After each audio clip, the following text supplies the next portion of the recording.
Good morning, boys and girls. So, today we are going in a little deeper to synthetic division with fractions and also what the purpose of all this division is. It helps us, find more factors, which helps us find zeros and break it down into quadratic form, which in case you can't factor it, you can use the quadratic formula. And I'll go over all that with you guys right now. So up here, I got a difficult one. And the reason this is hard today with fractions is because this coefficient, like yesterday and the day before, was always 1. Now it's 2x plus 3. Now this is where synthetic division is more preferred to use than long division because it's a little easier.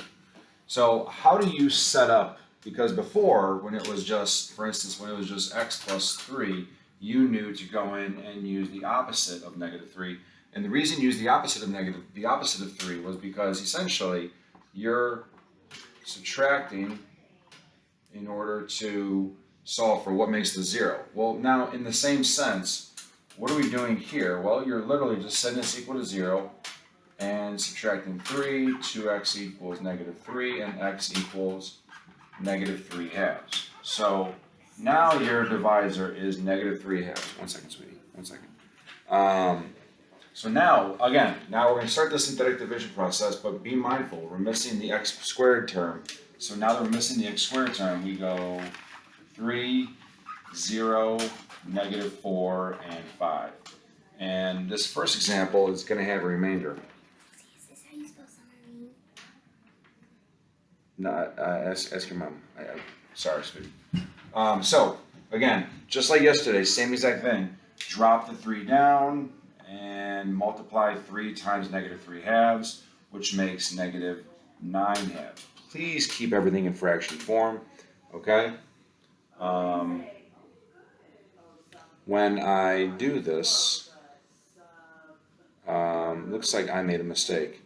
This was supposed to be x squared. Sorry, I knew I messed something up. So this should have been -4 here, 0 here. My apologies. Now, now do the math. So I have to multiply top and bottom by 2, make this equal. So I'm going to make this -8 halves. When I add these two together, I get -17 halves. Now I've got to multiply this by this. I know it'd be over 4. -3 times -17 is positive 51. Right? 3k, that's right, 51. 51 fourths plus 0 is just simply 51 fourths.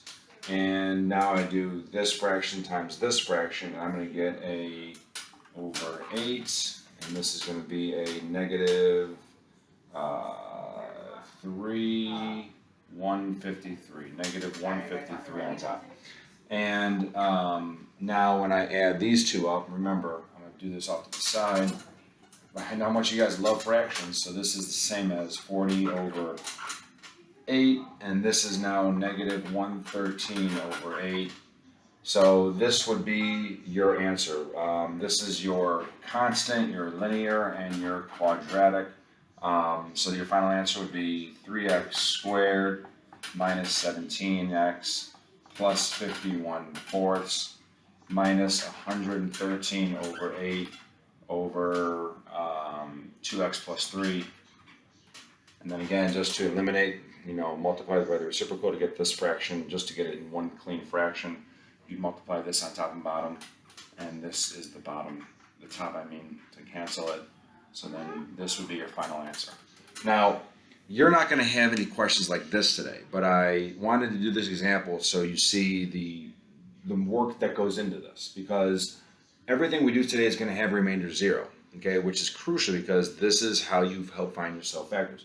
Remember, if I get a remainder 0, that means whatever I get here is a factor of this polynomial. We already know this is one factor. We're trying to find other factors to help us find zeros. That's the whole point of this. Now, that's the process. The process will never change. It's always the exact same. Where's mine? All right. So now let's do a couple examples and see what the point of all of this is. And today's going to have a lot more fraction work than whole number work. So get comfortable. So let's do another one. If I've got 3x to the third minus 4x squared minus 17x plus 6 divided by 3x minus 1. Well, again, I add 1 divided by 3. So now my divisor is this, and I got to put all these numbers here. So I got 3, -4, -17, and 6. All right, drop the 3. 3 times 1/3 is 1. -4 plus 1 is -3. -3 times 1/3 is -1. This makes -18. And 1/3 times -18 is -6. Remainder 0. So now we know 3x squared minus 3x minus 18 equals 0. So I know that this is a factor, and I know that this is a factor of this polynomial. Well, we already know 1, 0, and this is the whole point of this. I know 1, 0 is x equals 1/3, right? This power 3 says there might be as many as 3 more zeros. Now, I have not done this problem yet, so I don't know if this factors, but because this is prime, I'm going to see if this factors. We'll see this weekend. X. Minus, minus, so now I got to figure out which one's plus, which one's minus. So, as of right now, let's just play around with this. Let's see if this factors, so I'm doing less work. 9 and 2, 6 and 3. If I did 9 here, 2 here, that's not going to work. If I did 2 here and 9 here, ooh, I like 2 and 9. I'm going to put the 9 here, 2 here, that makes -6, that makes 9, that makes +3. So let's just change this up into negative and positive. So I get a +6 and a -9, which makes a -3, and this is -18. So this is why I do this division, to help us another way to find factors at an efficient pace. So now I know one other 0 is x equals -2, right? And again, if this didn't factor, I would just use the quadratic formula, negative b, opposite of b plus or minus b squared minus 4ac all over 2a. So that's the purpose of this. And again, this is mental math. We're adding 9 to both sides, divided by 3, x equals 3.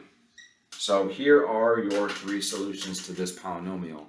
And we were able to figure out this based on this divisor, and then we did all this work. So I'm going to do another one for you, and then hopefully you're beginning to see the purpose of all of this. Let's do this one.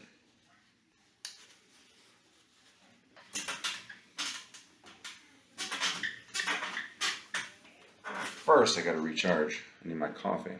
You know what I mean? All right. 2x to the 3rd power. Plus 5x squared. Minus 2x. Minus 15 divided by 2x minus 3.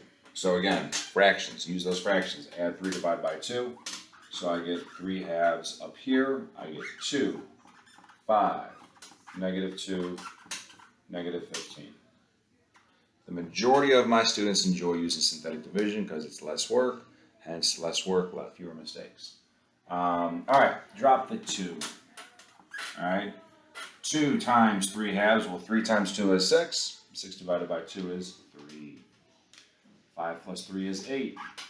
8 times 3 is 24. How am I doing this so fast, guys? You got to remember, this is where mental math takes over. This is really 8 over 1. So you're doing numerator times numerator, denominator times denominator. So 8 times 3 is 24. 24 divided by 2 is 12. And then I get 10 right here. 10 times 3 is 30. 30 divided by 2 is 15.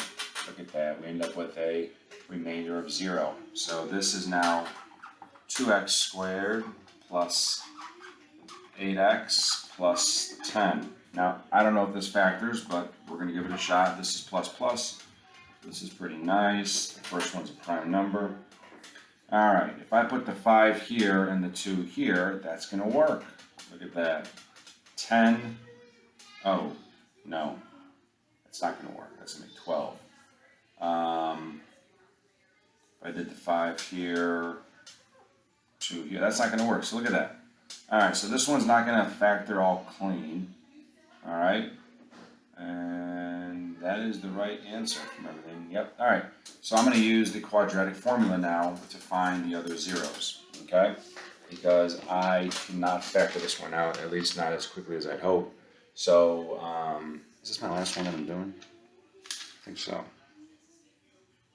Yeah, so anyway, so now in this case,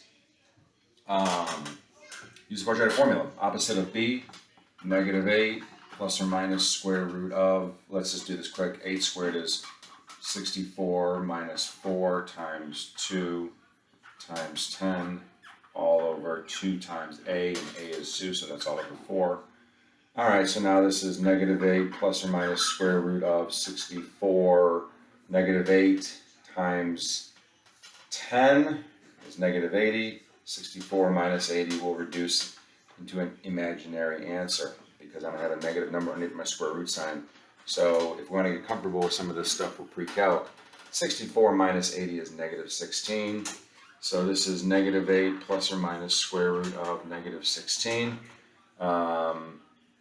And then all over 4, well, the square root of -16 is the same as 4i because the i lets us know that this is an imaginary answer. So this is -8 plus or minus 4i all over 4. For the sake of what we're doing, that is a good enough answer. If you have questions about imaginary numbers still, please come and see me. Again, I'm not going to dive deep into that. I just hope you guys are getting the basics, the fundamentals of its surface level. We cannot take the square root of a negative number.